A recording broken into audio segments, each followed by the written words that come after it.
With all his worldly possessions in one small pack, the fool travels not knowing where he goes.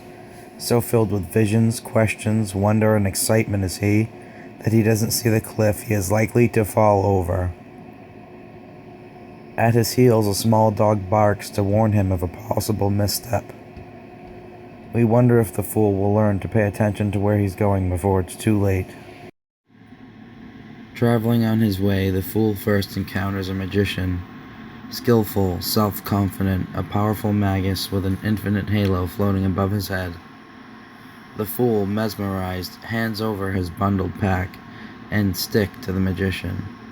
Raising his wand to heaven, pointing his finger to earth, the magician calls on all powers. Magically, the cloth of the pack unfolds upon the table, revealing its contents. To the fool's eyes, it is as if the magician had created the future with a word. All the directions he can take are laid out before him. With these tools, the fool can create anything, make anything of his life. The cool, airy sword of intellect and communication, the fiery wand of passions and ambition, the overflowing chalice of love and emotions, the solid pentacle of work, possessions, and body. We can only wonder if the magician created the tools, or if they were already in the pack. Continuing his journey, the fool comes upon a beautiful and mysterious veiled lady enthroned between two pillars and illuminated by the moon. She is the opposite of the magician, still where he was in motion, sitting while he stood. Sensing that she is a great seer, the fool lays out his sword, chalice, staff, and pentacle before her. The magician showed me these, but there are so many things I could do with them, I can't decide. The high priestess doesn't speak. Instead, the words come to him, not from the outside, but from within. What do your instincts tell you? The fool reflects on that and understands what he should do. Decision made, he rises to leave, thanking her. She replies, "We'll meet again when you're ready to travel." Knowing what he will create with his tools, the fool strides forward, impatient to make his future a reality. This is where he comes upon the Empress. Her hair gold as wheat, wearing a crown of stars. She rests back on her throne, surrounded by an abundant, lush garden. Kneeling, the fool tells his story to her. Smiling a motherly smile, she gently gives him this advice. Like newly planted grain or a newborn babe, a new life, a new relationship, a new creation is fragile. It requires patience and nurturing. It needs love and attention. Only this will bring it to fruition. Understanding at last that his creations will take time to develop, the fool thanks the Empress. As he continues on his way, he wonders if she is pregnant. The fool was given choices by the magician, and he decided on one with the high priestess. He learned to develop it thanks to the Empress. Now he must find a way to manage it. He approaches a great emperor seated on a stone throne. The fool is amazed by the way the emperor is instantly obeyed and how well his empire is run. Respectfully, he asks the emperor how it is he does this. The emperor answers, "Strong will and a solid foundation of laws and order. It's all very well to be imaginative, creative, instinctual, patient. But to control, one must be alert, brave, and aggressive. Ready now to lead and direct rather than be led, the fool heads out with new purpose." Having created a solid foundation on which to build his future, the fool is struck with a sudden fear. In a panic, he heads into a temple where he finds the Hierophant, a wise and holy man. The fool tells the Hierophant his fears and asks for guidance. The Hierophant says, "Either give up that which you fear to lose so it no longer holds any power over you, or consider what you will still have if your fears come to pass. If you did lose all you've built, you would still keep the experience and knowledge that you've gained up to this point. Also, if your community has traditions that you all share, then you will never lose that, even if circumstances force you to part. You can even pass such traditions on to your children and their children, connecting them with past generations. Hearing this, the fool feels his heart ease, and he takes a moment to thank the good Hierophant most profoundly. Stepping out of the sanctuary, he makes his... The fool comes to a crossroad knowing exactly where he wants to go and what he wants to do. A flowering tree marks the path he wants to take, the one he's been planning on taking, but standing before a fruit tree marking the other path is a woman. The fool has met and had relationships with women before, some far more beautiful and alluring, but she is different. Seeing her, he feels as though he's just been shot in the heart with Cupid's arrow. It is clear that she feels the same about him. It is as if an angel above had introduced their souls to each other. Though it was his plan to follow the path of the flowering tree, the fool knows he dare not leave her behind. Like the fruit tree, she will fulfill him. She is his future. He chooses her, and together they head down a whole new road. The fool is close to completing what he set out to create long ago, but there's no more forward momentum. He feels he is fighting just to stay where he is.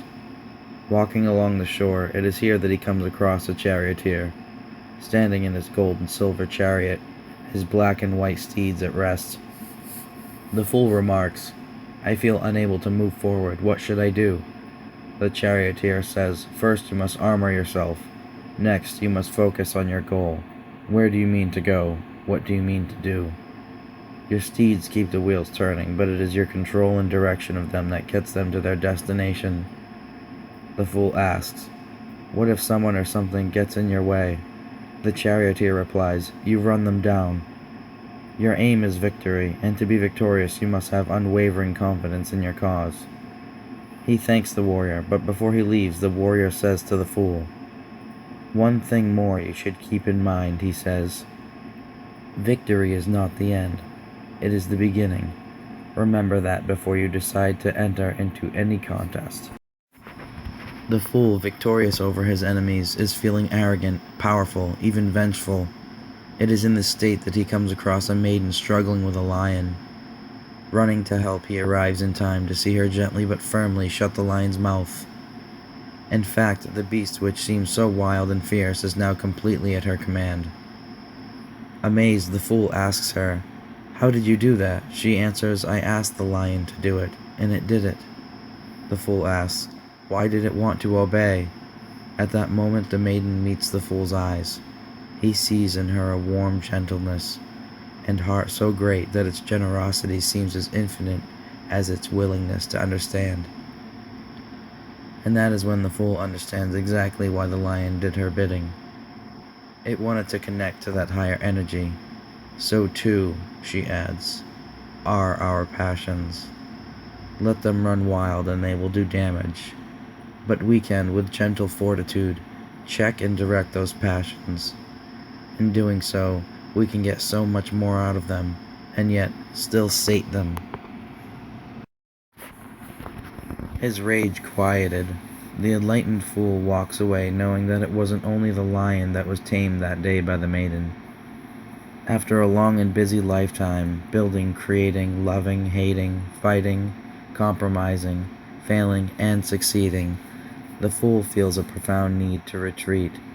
Every night at dusk he heads out alone, traveling across the bare autumnal landscape. He carries only a staff and a lantern. It is during these restless walks from dusk till dawn that his lantern illuminates animals, insects, flowers, and plants that only appear by moon or starlight.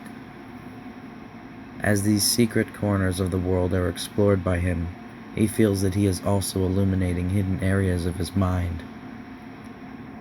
In a way, he has become the fool again. As in the beginning, he goes wherever inspiration leads him. The hermit's staff leans out before him now, not behind. and it carries a lantern, not a pack. The hermit is like the lantern, illuminated from within by all he is, capable of penetrating the dark. From out of hiding comes the fool, into the sunlight, as if being pulled up from some low, dark point on a wheel. It is time for a change, staff in hand, expecting nothing from the world. Then things seem to happen to him, good things. Wandering by a water wheel, a woman offers him a drink in a golden chalice and urges him to keep the cup. As he wanders, he stops to watch a young man swinging a sword. When he expresses his admiration of the weapon, the young man insists that he take it. When he comes upon a rich merchant sitting in a wagon, the man hands him a bag of money. It is as if everything good that he ever did in his life is being paid back to him, threefold. All luck this day is his. The fool looking for a new path sits uncertain at a crossroads. He notices a blind, wise woman listening to two brothers argue over inheritance. They have come to her for judgment. One brother has the whole inheritance, the other has nothing. The woman listens, then awards half of the rich brother's inheritance to the poor brother. "You were fair," the fool remarks to the woman. "Yes, I was," she answers. "With only half the inheritance, the rich one will stop being so wasteful, and the poor one will have as much as he needs." The fool realizes that he has spent his life achieving worldly ambitions while leaving his spiritual self to starve. It's no wonder that he feels unbalanced. Thanking the woman, he heads out to restore equilibrium to his inner scales. The fool settles beneath a tree, intent on finding his spiritual self. There he stays for 9 days without eating, barely moving. On the 9th day, with no conscious thought of why, he climbs the tree and dangles from a branch upside down like a child. For a moment, he surrenders all that he is, wants, knows, or cares about. Coins fall from his pockets, and he gazes down on them. He sees them not as money, but only round bits of metal. He feels that his perspective of the world has completely changed, that this inverted position has allowed him between the physical and the spiritual world. Timeless as this moment of clarity seems, he realizes that it will not last. Very soon he must right himself, but when he does, things will be different. He will have to act on what he's learned. Leaving the tree from where he hung, the fool moves through a fallow field. The air is cold and wintry, the trees bare. Before him he sees a skeleton in black armor mounted on a white horse. He recognizes it as Death. As it stops before him, he asks, "Have I died?" Death answers, "Yes, in a way. You sacrificed your old world, your old self. Both are gone, dead." Death replies, "Mourning is natural, and you must deal with your loss before you can accept anything new. Keep in mind that old leaves must wither and fly away from a tree's branches, leaving them bare before new green leaves can appear."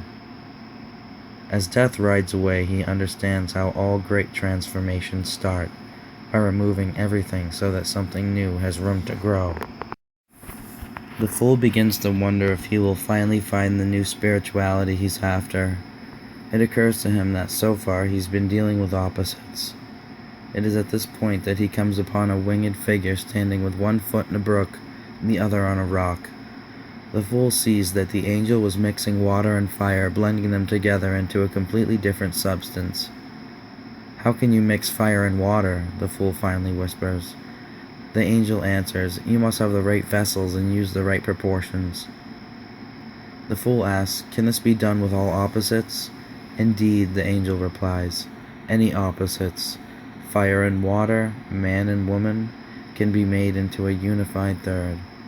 It is only a lack of will and a disbelief in the possibility that keeps opposites opposite."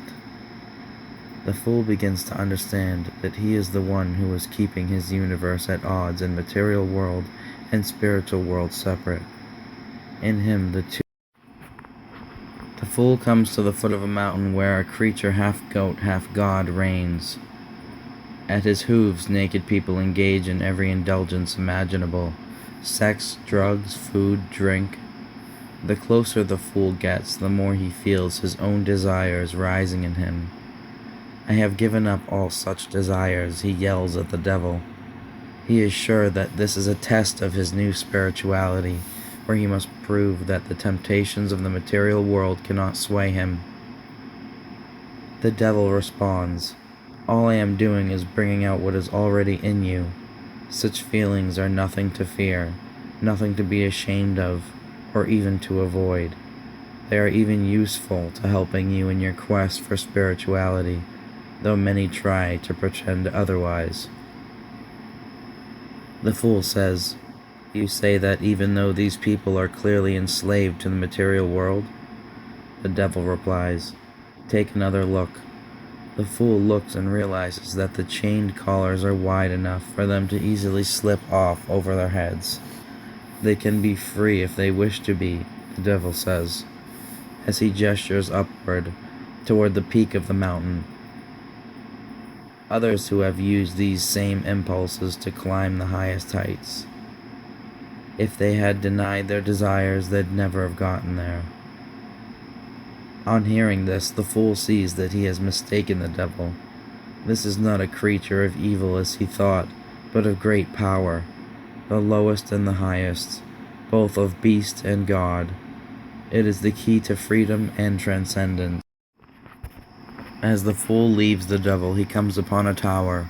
The fool helped build this tower back when the most important thing to him was making his mark on the world. Inside the tower at the top, arrogant men live, convinced of their rightness. Seeing the towers again was like seeing himself back in time when he thought he was superior, when in fact he is no such thing. To his astonishment, a bolt of lightning strikes the tower, sending its residents leaping out. In a moment it is over. The tower is rubble, only rocks remaining. Shaken to the core, the fool experiences profound fear and disbelief. Here and now he has done what was hardest. He destroyed the lies of his life. What's left are the foundations of truth. On this he can rebuild himself. Where the tower once stood, the fool sits on the cold stones and gazes up at the night sky, wishing for some kind of guidance. That is when he notices a beautiful girl with 2 water urns kneeling by a pool of water, illuminated with reflected starlight. She empties the urns, one into the pool, one onto the thirsty ground. "What are you doing?" he asks her. She looks up at him. "I am refilling this pool, so that those who are thirsty may drink, and I am also watering the earth so that more fruit trees will grow to feed those who are hungry. Come, sate your hunger and quench your thirst." The fool eats some fruit from the tree, then kneels by her and drinks from the pool. Both help to heal his wounded heart. Looking up at the stars, the girl says, "If you keep one in sight, it can guide you to your destination no matter how far away it is. Follow your star and have hope." For the first time, he has a guiding light to show him the way. Distant as it is, it restores his faith.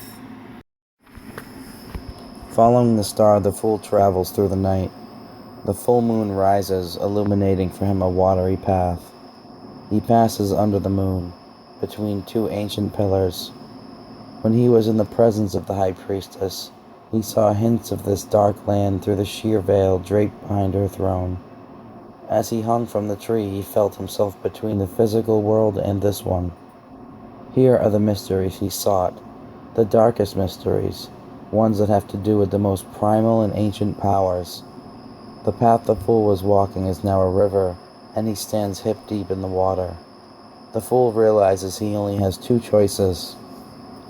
He can lose himself in this illusion, or he can get into the boat and trust himself to the river and the moon. The powers of the unconscious will at least take him somewhere. As the waters sweep him away, moonlight shows his path, and he feels the high priest. The fool wakes at dawn to find that the river has deposited him in a serene pool. A child's laughter attracts his attention, and he sees a little boy on a small white pony enter the garden. "Come," says the little boy, leaping off the pony.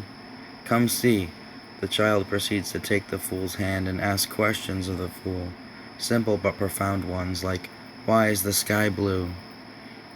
At one point the fool stops, blinking up at the sun so large and golden overhead, and he finds himself smiling, wider and brighter than he has in a very long time.